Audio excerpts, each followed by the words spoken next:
Why did we only send $670 to Mom? My husband yells, clearly frustrated. I had to stop sending more money. Look at what's left in her account on this statement. I calmly respond. My name is Penelope. I'm 42. And I work part-time at a supermarket. I have 2 sons, Ethan, who's in 8th grade, and Leo, who's in 6th.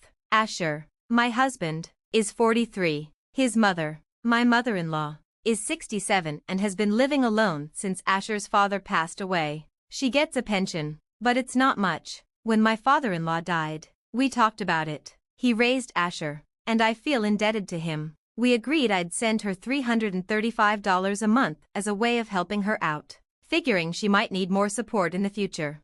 I continue. They told us the house loan is paid off, and my late father-in-law left $200,000 in his will. Since Asher is his only child, he decided to give it all to his mother. I thought we'd be fine with that. It's tough to watch your savings disappear without an income. My mother-in-law suggested that I send her a regular allowance. It's really just a small gesture, I add. Less than a year after our agreement, my mother-in-law called, crying. She complained about the allowance. Because of COVID, I can't even afford to shop at the cheaper supermarket. I can't save anything, she says. COVID makes things difficult for some people, Asher acknowledges. Yeah, it's scary to go out. I suggest, if you need anything, just let me know. I can grab it from that specific store when I get off work. But my mother-in-law insists. That's not the issue. It's not just food. It's everyday things too. Oh, I get it now, I say. It's not just groceries. I'll also pick up other household items from that store. Honestly, do I really need to explain everything? She snaps. It's not just food or basic items. It's things like hair dye to cover the gray too. She's implying that the allowance isn't enough. And it's not just basic necessities. Feeling guilty, Asher says, sorry, Mom, and increases the allowance to $670 without even asking me first. Wow, $670 is a lot of money, I remark, taken aback by his decision. That's basically all I make at my part-time job. And our eldest will soon be preparing for entrance exams. We can't afford to skip cram school either. I ask my boss for more hours, but it's hard to juggle work and home. Mom, you're never home in the evenings. Leo, my younger son, complains. I'm sorry, sweetie. Mommy is working hard to provide for us, I explain, feeling guilty. Today, I made this really cool piggy bank at school and got praised for it, but now I can't even talk about it. He grumbles, banging his fists on the table. I'm so sorry. I'll buy you that toy you wanted for your birthday, I promise, hoping to make it up to him. Then Asher walks by. Hold off on the toy. Grandma is making sacrifices too. Mommy isn't working just for toys. She's working for Grandma, he says, leaving me feeling guilty, even about our child's birthday present. We're cutting back for my mother-in-law. And his words make me question, who am I really working for? His words leave me feeling confused. Unexpectedly, my younger son stays behind and pats my shoulder. Mom, you're doing your best. Don't worry. I don't need the toy right now, he reassures me. But the uncertainty creeps back in when my mother-in-law calls. Did you get the envelope? She asks, her voice shaky. Yes, I answer.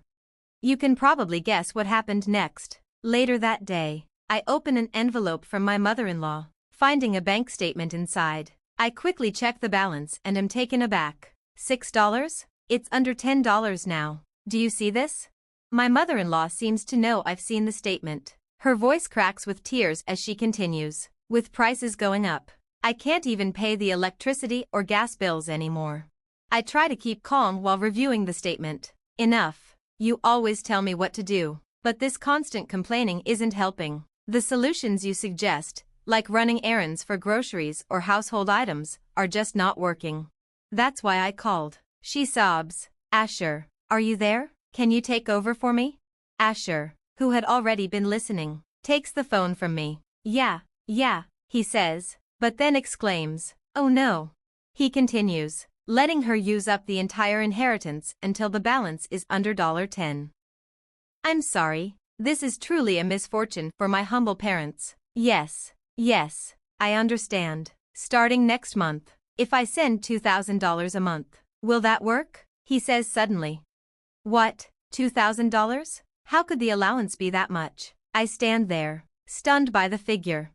After hanging up, Asher angrily demands, why is the allowance only $670? I told you it should be at least that much. Look at the envelope, do you see that? I try to explain, but he cuts me off, raising his voice. I owe her for raising me. She'll need more help down the road. If you think of it as caregiving, why is my mother in such a desperate situation?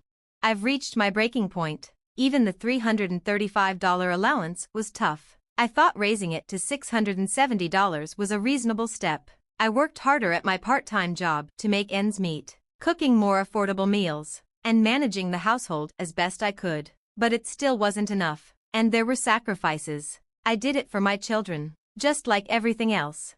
But then, without consulting me, my mother-in-law decides on $2,000 as the new allowance, disregarding how we're managing the finances, as seen in her bank statement.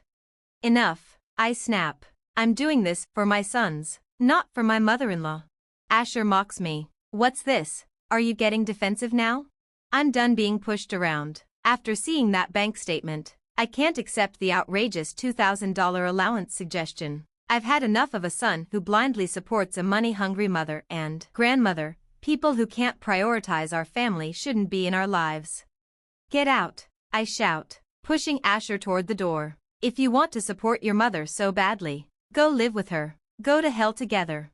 I shove the envelope in his face as I escort him out. I'll send your things back to you, and you'll pay for the shipping, I say coldly. Take a good look at your mother's bank statement. Huh? Asher asks, stunned. I simply closed the door, laughing and giving it a good slam. What's happening? My mom asked, hearing the noise. Our two kids came down the stairs. Well, kids, I said, your dad wants to spend more money on you, and he's asked Grandma to do the same. I couldn't keep it in anymore, so I explained everything to them. I understand, Mom, if you decided this, it must be what's best for the family, my eldest replied. I'll stick with you, Lou, they added. As for that toy, I'll wait until I'm an adult, no matter how long it takes. My younger son tried to cheer me up, saying, thanks, my boys. A week later, my husband called out to me. Please, help me, he begged.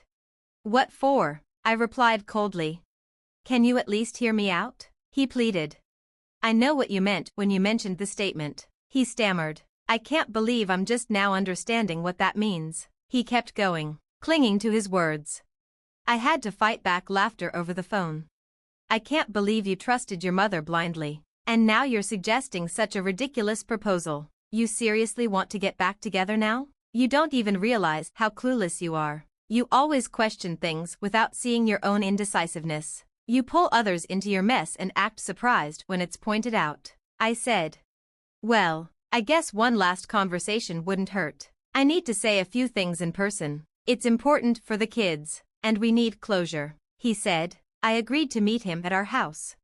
Oh, and bring all of your mom's credit card statements, okay? I instructed.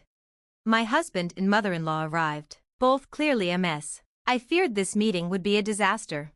If you had just calmed down and looked at the statement, you would have figured it out. My husband insulted me outright. You left your mother behind, didn't you? He added. I replied calmly. So, can you show me the statement? My husband placed it on the table, trembling. As I glanced at it, I asked, what did you find? Then, he confessed, my mom. She used the money I sent her for everything, electricity, gas, food. It wasn't just for living expenses. It wasn't just for living expenses, was it? Actually, that was just the secondary purpose, right? Please, say it yourself, I urged. She was a member of an escort club, he whispered, barely audible. I let him continue, while my mother-in-law's lips trembled. I couldn't hold back my laughter. That's right. The woman you trusted more than me was spending your money on male escorts, all while lying about not being able to pay the increased bills, and came begging to her own son, I said gleefully. The statement showed expenses at a place called Romeo, followed by high-end restaurants and bars. She was spending over $40,000 a month. After laughing it off, I took a sip of water to calm myself, then spoke again. Even at nearly 70 years old, how could she pick up a young, handsome guy at an escort club and take him to all these fancy places? How did she end up in such a situation, begging her own son for money? Did she get addicted to this lifestyle or something? I teased, digging at her pride. Unexpectedly, my mother-in-law spoke up.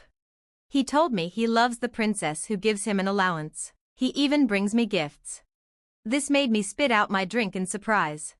I couldn't stop giggling. Calling a 67-year-old woman a princess was too much. Some people are easily swayed by words, like my mother-in-law, becoming a man's personal ATM just to keep hearing those flattering phrases.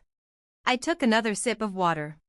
If you're giving an escort guy an allowance, he must be withdrawing a lot, right? I asked.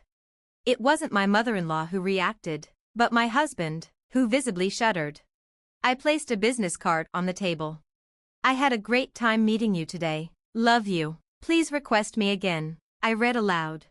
Huh? My husband stared at the card. I didn't expect to be kicked out all of a sudden. I didn't even tidy up my room, did I? He stammered. I found your stuff while I was cleaning up, even those weird money deductions. It all makes sense now. Yes, that's right. So, it's not all my fault, my mother-in-law shouted. A glass of lemonade sat untouched in front of her. She hadn't even tried it. It was expected, given that she had been continuously blamed. But as the blame shifted, she tried to make an unexpected turn. My husband's voice trembled as he tried to respond. But after being laughed at so much, am I the only one being ridiculous? Isn't that unfair? He said, trying to defend himself. Huh? No. Wait a minute. You're making me spend all this money, and now you're saying this? That's my line. You want more money because your allowance isn't enough? I can't believe you're into escort girls too. Like mother, like son. That's a ridiculous way to spend money. It's over now, right? Both of you are done, I snapped. At my words, both my husband and mother-in-law were left speechless. Hey, kids, come down here for a minute. I called up to the second floor. The two kids came down. I need to talk to you seriously. Mom and I have decided that we should split up because Dad and Grandma have been using money selfishly. I explained. Dad has been giving money to another woman, and Grandma has been spending tons on a younger man. They're asking for more. My husband tried to stop me from saying anything in front of the kids, but I thought they needed to know the truth. The older one spoke up, agreeing that Dad shouldn't hide things. They pointed out how Dad said there wasn't enough money for toys, but he was spending it on other people. The younger one said that their older sibling probably needed money for tutoring. That's right. I want to save money for your future, not waste it on strangers, I said firmly. Hearing this, the older child said, then it's goodbye from us too. The younger one agreed, saying they could manage without toys. They both thought it was wrong for Dad to spend money on someone else instead of us. In the end, it was clear I had to sever ties with both my husband and my mother-in-law. Thanks to my divorce and the alimony from my mother-in-law's extravagant spending, I was able to live comfortably. Sadly, they continued their reckless habits and soon hit rock bottom, accumulating so much debt that they had to give up their house. Despite having to pay alimony and child support, they couldn't seem to manage their finances. I refused to give them any help. They needed to face the consequences of their actions. I've taken on part-time work to support us. We're not living luxuriously, but the three of us are getting by. It may not be extravagant, but I'm determined to do everything I can for my kids. My hope is to continue living peacefully with them in the future. Thanks for watching. See you next time. Stay stunned.